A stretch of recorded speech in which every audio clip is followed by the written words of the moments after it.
Hello students, welcome to my YouTube channel progressive educational point. आज के इस video में हम बात करेंगे मर्चेंट ऑफ वेनिस के बारे में। Merchant of Venice written by William Shakespeare. Merchant of Venice class 9, 10 ICSE के सिलेबस में इंक्लूडेड है, लेकिन हम आज मर्चेंट ऑफ वेनिस को हिंदी में जानने की कोशिश करेंगे क्योंकि कुछ स्टूडेंट को हिंदी में इसका एक्सप्लेनेशन जानना अच्छा लगेगा, उन्हें आसान लगेगा, क्योंकि इंग्लिश एक्सप्लेनेशन कहीं ना कहीं उन्हें कुछ परेशानी में डाल देता है या कुछ ऐसा पोर्शन है मर्चेंट वेनिस का जो उनको ठीक से समझ में नहीं आता है। तो पूरा प्ले को अगर आप अच्छे से समझ लिए तो आपको आंसर लिखने में एग्ज़ाम में काफ़ी आसानी होगा। लेकिन मर्चेंट ऑफ वेनिस को डिस्कस करने से या इसके बारे में जानने से पहले I would like to request you, if you are new to my channel, please subscribe my channel और इस वीडियो को शेयर करना और लाइक करना मत भूलिएगा। तो आज के इस वीडियो में हम बेसिकली बात करेंगे मर्चेंट ऑफ वेनिस के इम्पॉर्टेंट हाइलाइट्स के बारे में कि मर्चेंट ऑफ वेनिस में बेसिकली क्या के इम्पॉर्टेंट हिस्सा है। तो इसमें सबसे पहले आता है इसका story line. Merchant of Venice का जो स्टोरी लाइन है वो बहुत स्ट्रॉन्ग है, बहुत कॉम्पैक्ट है और बाकी बहुत अच्छे ढंग से शेक्सपियर ने इसके स्टोरी को, इसका इंटरेस्ट को बना के रखा है। तो स्टोरी लाइन को हम बांटेंगे टोटल 6 हिस्सों में, यानी आपका ये जो मर्चेंट ऑफ वेनिस का स्टोरी लाइन है इसको हम 6 हिस्से में बांटेंगे। सबसे पहला है इंट्रोडक्शन, हम कह सकते हैं इंट्रोडक्शन सीन, उसके बाद बॉन्ड स्टोरी, फिर कास्केड सीन, उसके बाद trial scene, ring episode and happy ending. तो ये 6 हिस्सों में हम अपने इस प्ले मर्चेंट ऑफ वेनिस का जो स्टोरी लाइन है उसको बांटेंगे। तो सबसे पहले introduction. Introduction means who are the important characters जिसको मर्चेंट ऑफ वेनिस में शेक्सपियर ने दर्शाया है।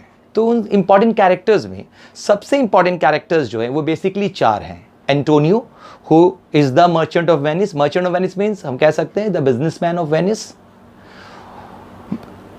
एंटोनियो को दोस्त बसानियो, पोर्शिया जो एक रिच हाइरेस है बेलमोंट की, और शाइलॉक एक रिच जीव मनी लेंडर। तो ये 4 इंपॉर्टेंट कैरेक्टर हैं जिसके इर्द गिर्द मर्चेंट ऑफ वेनिस प्ले घूमता है। मर्चेंट ऑफ वेनिस प्ले की जो दूसरा इंपॉर्टेंट हम कह सकते हैं हिस्सा है वो है आपका बॉन्ड स्टोरी। बॉन्ड स्टोरी यानी कि जिस वजह से ये स्टोरी इंटरेस्ट और थ्रिलिंग बनता है, ये प्ले थ्रिलिंग और इंटरेस्टिंग बनता है।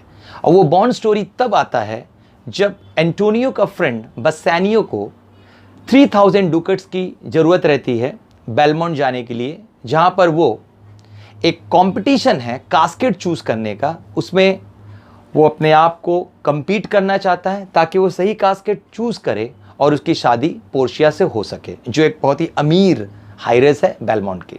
इसके लिए बसानियो को कुछ पैसे की ज़रूरत रहती है और उस वक्त वो पैसा उसके पास नहीं होता है, वो मनी उसके पास नहीं होता है और एंटोनियो भी उसे वो अपने तरफ से अरेंजमेंट करके नहीं दे सकता है क्योंकि उसका जो भी पैसा है सब बिजनेस में लगा है, शिप में, और वो शिप अभी भी समुद्र में है, उस तक पहुंचा नहीं है। तो यहीं से शुरू होता है आपका बॉन्ड स्टोरी। जब एंटोनियो से कहता है कि बसानियो तुम एक काम करो, तुम किसी से भी मेरे बिहाफ में जाके ले लो, मैं उसे वापस कर दूंगा, जो भी लोन है मैं चुका दूंगा। तो यहाँ बसानियो जाता है शाइलॉक के पास और शाइलॉक को मौका मिलता है कि वो एंटोनियो से अपना बदला ले सके, क्योंकि शाइलॉक और एंटोनियो के बीच में काफ़ी दुश्मनी रहता है क्योंकि एंटोनियो भी एक रिच बिजनेसमैन है वेनिस का, but he is a Christian, और शाइलॉक इज़ अ ज्यू मनी लेंडर। और एंटोनियो का दरिया दिली की वजह से शाइलॉक को कई बार बिजनेस में नुकसान होता है क्योंकि एंटोनियो जब लोगों को पैसा देता है तो कोई इंटरेस्ट चार्ज नहीं करता, फ्री में देता है, और शाइलॉक जो है काफ़ी बड़ा इंटरेस्ट लेता है लोगों से जब उन्हें लोन देता है। तो इसी कारण से शाइलॉक को हमेशा ही शिकायत रहता है एंटोनियो से कि उसका बिजनेस को उसने बर्बाद किया, और क्योंकि वो क्रिश्चियन है और ज्यू से उसका एक वो नफरत करता है, इसलिए वो मौका खोजता है बदला लेने का। और ये मौका उसको तब मिलता है जब बसानियो उससे लोन लेने के लिए आता है।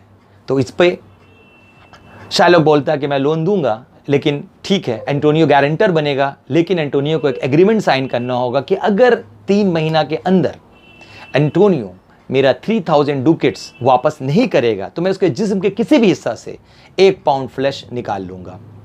एंटोनियो को लगता है कि बहुत सिंपल टर्म है, उसे लगता है कि वो इससे पहले उसे चुका देगा उसका लोन, और वो एग्रीमेंट साइन कर देता है। यहाँ से प्ले में आपका एक सस्पेंस, एक थ्रिल क्रिएट होने लगता है कि क्या एंटोनियो पैसा चुका पाएगा या नहीं, क्या शायलोक उसके जिस्म से 1 पाउंड मांस निकाल लेगा।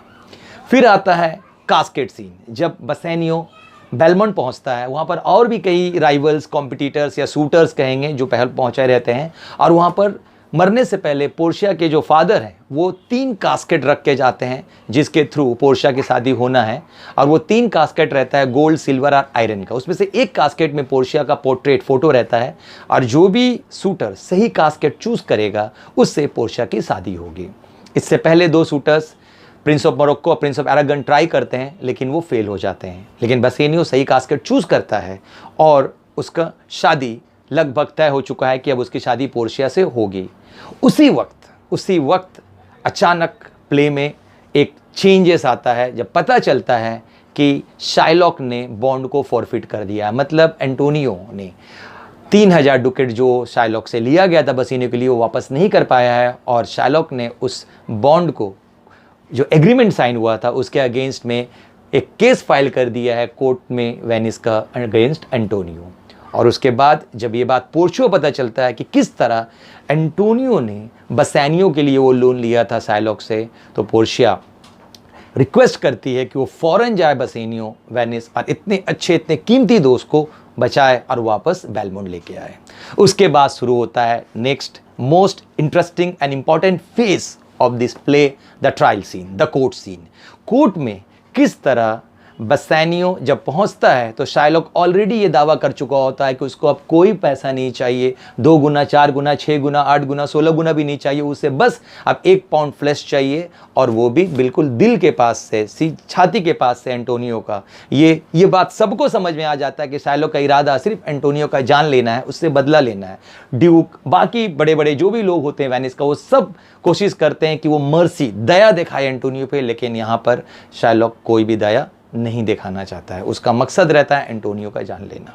और किस तरह वहाँ पर पोर्शिया एक अपने आप को भेष बदल के वहाँ पहुँचती है एक मेल लॉयर के रूप में, डॉक्टर बेल्थेजर, अब बताती है कि वो एंटोनियो का केस को डिफेंड करेगी, क्योंकि जो डॉक्टर बेलारियो जो आने वाले थे वहाँ पर वो किसी वजह से नहीं आ पाए हैं, और पोर्शिया एंटोनियो का केस को डिफेंड करती है। और डिफेंड करते वक्त वो किस तरह शाइलॉक को फंसाती है जब ये बताती है कि आपने जो एग्रीमेंट साइन किया है, जो आपने बॉन्ड बनाया है, उस बॉन्ड में क्या लिखा है। तो बताता है कि उसमें ये लिखा है कि वो एंटोनियो का शरीर के किसी भी हिस्सा से 1 पाउंड फ्लैश निकाल सकता है। बोले बिल्कुल, लेकिन आप जब सिर्फ 1 पाउंड फ्लैश, तो पोर्शिया बोलती ठीक है जाइए आप 1 पाउंड फ्लैश निकाल लीजिए, लेकिन एक बात का ध्यान रखिएगा कि एक भी कतरा खून उसके शरीर से निकलना नहीं चाहिए, और एक भी छटाक, छोटा सा छोटा हिस्सा भी मांस 1 पाउंड से ज़्यादा या कम नहीं कटना चाहिए। अगर ऐसा होता है तो फिर आपके खिलाफ सख्त कार्रवाई किया जाएगा, यहाँ तक कि आपको मौत की सजा भी दिया जा सकता है, और आपका सारा प्रॉपर्टी को जब्त कर लिया जाएगा। अब शाइलॉक अपने ही जाल में फंस जाता है। उसे लगता है कि ये मैंने क्या हुआ, मैंने एग्रीमेंट में सिर्फ फ्लैश का मेंशन किया, मैंने ब्लड तो लिखा ही नहीं है, और ये मुमकिन नहीं है कि आप किसी के शरीर से मांस निकालोगे और खून का एक कतरा भी नहीं गिरेगा। तो इस बात से शाइलॉक परेशान हो जाता है। वो बोलता है ठीक है मुझे पैसा दे दीजिए, मुझे पाउंड ऑफ फ्लैश नहीं चाहिए। लेकिन पोर्शिया जो डॉक्टर बेल्थेजर डिस्गाइज फॉर्म में रहती है वो कहती नहीं, आपको सिर्फ और सिर्फ मांस लेना होगा।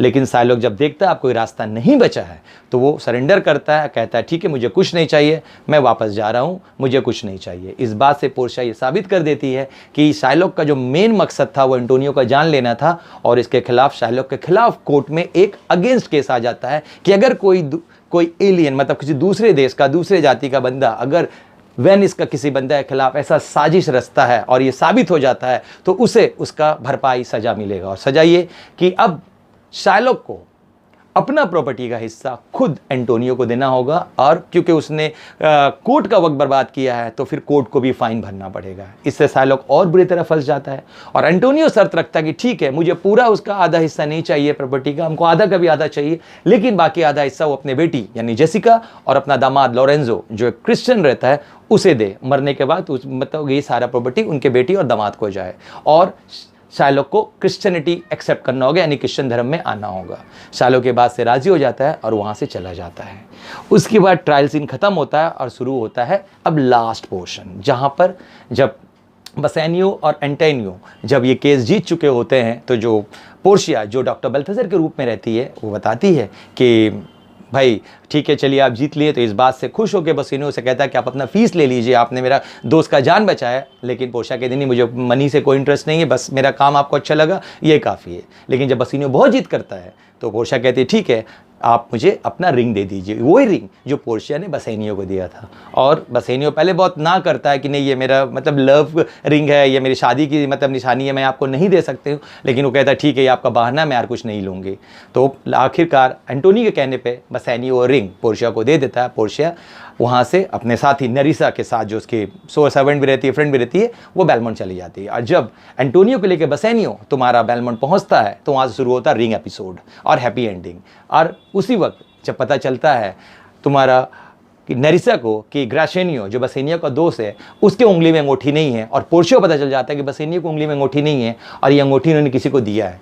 तो ये लोग बार बार कहता है कि हमने लॉयर को और उसके क्लर्क को दिया, लेकिन पोर्शिया कहते नहीं आपने किसी लेडी को दिया, किसी औरत को दिया। इस बात में दोनों में थोड़ी सी मतलब जो टेंस सिचुएशन आती है, लेकिन बाद में पोर्शिया सच बता देती कि वो लॉयर में ही थी और ये रिंग आपने मुझे दिया। और उसके बाद सब कुछ ठीक होने लगता है। एंटोनियो को पता चलता है कि उसका जहाज समुद्र में कहीं खो गया था, वो भी वापस आ गया है। और जो डीड है जिसने साइलोक ने साइन करके दिया था लोरेंजो और जेसिका के लिए, वो डीड भी एग्रीमेंट भी पोर्शिया तुम्हारा लोरेंजो और जेसिका को दे देती है। और लास्ट में सब कुछ हैप्पी एंडिंग हो जाता है। तो ये आपका स्टोरी लाइन है, हम कह सकते हैं आपका मर्चेंट ऑफ वेनिस का।